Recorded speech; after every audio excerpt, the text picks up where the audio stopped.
Hello, my name is Keshwani. That's K-E-S-H-W-A-N-I, Keshwani.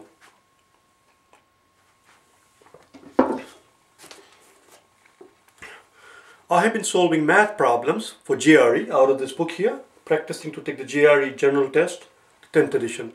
If you do not own this book already, purchase one immediately if you're thinking about sitting for the exam.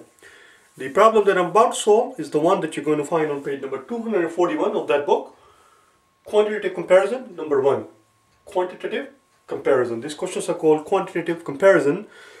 I write down quantitative computation and then I cross out the word computation to emphasize the fact that these questions are not about computation. A lot of people forget about that point and they end up sitting there trying to compute every bloody thing.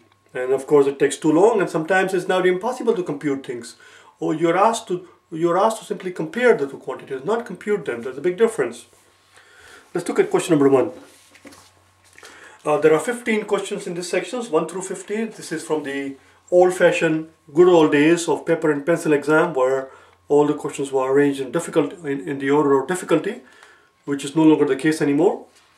That's a bit redundant, but anyway, you get the point. That is no longer the case. The exam that you're going to take is a computer adaptive exam. The questions are not arranged in the order of difficulty. They start out from the medium questions, and then based on how you perform on those medium questions in the beginning, they adapt the difficulty of the questions. In the beginning, they give you a few medium questions. If you blow a few of those, if you get few of those wrong, they begin to give you easy questions. On the other hand, if you get all the medium questions right in the very beginning when they give you, they promote you, they move you on directly to the hard questions. And of course your job, of course, to try to answer as many difficult questions as possible in the amount of time given, because each question is not worth the same. Back in the old days that was the case. Anyway, so there are 15 questions here, which means 1 through 5 are easy, 6 through 10 are going to be medium, and 11 through 15 are going to be hard. I'm going to do the first 2 questions in this clip. They are extremely simple questions. For example, question number 1, 85% of the people who took the exam got it right. It boggles my mind to know the fact that 15% got it wrong. I don't know why. Similarly, question number 2 that I will do later on, 86% of the people who took the exam got that particular question correct. Let's look at question number 1. Question number 1 is what I'm doing. It says 4 over 5 plus 2 over 11 versus 1. This is your column B. This is your column A. There are a couple of ways you can do these questions, and both of them are very fairly quick ways. So I'm going to show you both of them. One is to understand and realize that 4 over 4/5 is just 0.8. Use a different marker. 4/5 is just 0.8, and you should know that by heart. And what about this quantity, 2 over 11? Well, I know that 2 over 10 is 0.2. So 2 over 11 is going to be something more than 0.2 or something less than 0.2. That, of course, you have to know. Everybody, I expect, knows it, that when you increase the denominator, the whole fraction goes down. For example, if you're comparing 1/2 versus 1/10, of course 1/10 is much smaller than 1/2 because the denominator is bigger. Same thing here, the denominator is bigger, so whatever this quantity is, I don't know what it is, and I don't care to know what it is. Hence the big fuss about quantitative comparison, not quantitative computation. I'm not going to sit there and waste my time trying to figure out the exact precise value of 2 over 11. That'll be the waste of time. And if I were to do that, I will have missed the point. That is not the bloody point of the exam. It is not quantitative computation, it is quantitative comparison. I'm simply asked to compare the two quantities. So I don't know what it is, but whatever it is, I know it's less than 0.2. So how do I write it? Like this, 0.2 with a small negative sign over it. On the other hand, for example, if I were dealing with something like 2 over 9, I would have written this equals to 0.2 with a plus sign on the top. That tells me that it's little over 0.2. Notice I put an equal sign. I did not say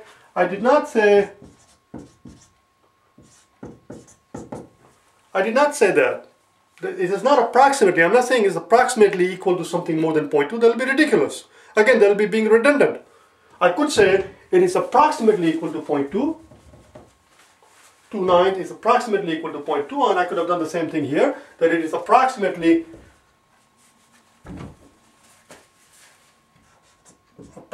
equal to 0.2, or I could say that 2/11 is equal to something less than 0.2. 2/9 is equal to something more than 0.2. Something more than, that's my plus sign on the top. So this is something less than 0.2. Something less than 0.2 plus 0.8 is going to be something less than 1. Let's erase all of this here. It's going to be something less than 1. This is 1, therefore the answer is B. That's it. So that's one way of you can do. One way you could have done the problem. Here's another way. 4/5 plus 2/11. You find the common denominator, of course. The common denominator over here is 55. 5 and 11. 55 goes into 5 11 times. 11 times 4 is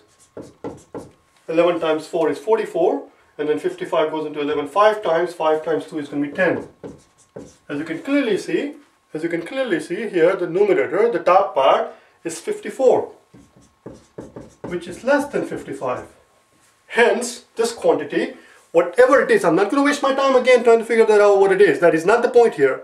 All I have to realize is that whatever it is less than 1.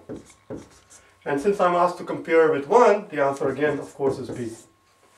Very good. That was the end of question number 1. Just give me 1 second here.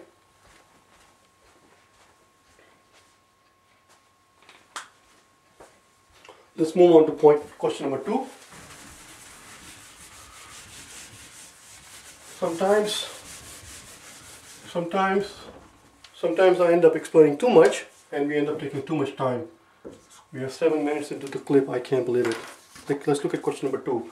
Question number 2 is again pretty straightforward. 1/1.9 raised to the third power versus 1.999 raised to the second power. Well, the very first thing I'm going to do is to make them comparable. Okay, the word is, I have seen many people, sometimes even the so-called educated people, teachers sometimes, going around pronouncing this thing as comparable. It is comparable. To make them comparable, what I'm going to do is I'm going to stick 2 zeros in here. And because I have the flair for the dramatics, I'm going to actually do it with a different color. 0 and 0. So now what it is I'm dealing with is 1.900 to the third versus 1.999 to the second. Well, why did I do that? Because it's very easy to see that this is same as if I were to remove the decimal places of both of them. 1900 times 1900 times 1900. Of course, it's going to be far more than 1999 times 1999. Or if you think of this as a 2, 2 squared is 4. So this is approximately, there's another way of looking at it. This is approximately equal to 2. And that squared is going to be approximately 4. This is approximately equal to 2 again. It's, even though there's a big difference there, but because we're talking about cubing it, we just want to see a quick difference. That is going to be something close to 8. Well, how close to 8 doesn't matter here. Actually, it doesn't matter here. The point is, this is going to be far more than 4. Because it's 2 times 2 times 2. And therefore, again, this quantity is much bigger. The answer is A. This quantity, if you want to put a decimal point here, is approximately 2 times 2 times 2, which is going to be approximately 8. It's going to be around 7 actually. And this is going to be approximately 4. Because 1.999 and so forth. I hope you found this helpful. If you wish to get hold of me for personal private tutoring, either face-to-face tutoring or through webcam, through the internet, in either case, if you wish to get hold of me, go to my website at www.prep4gre.com and send me an email. I also sell the solution manuals to this problem if you wish to get hold of those as well. Okay? Thank you. I hope you found it helpful.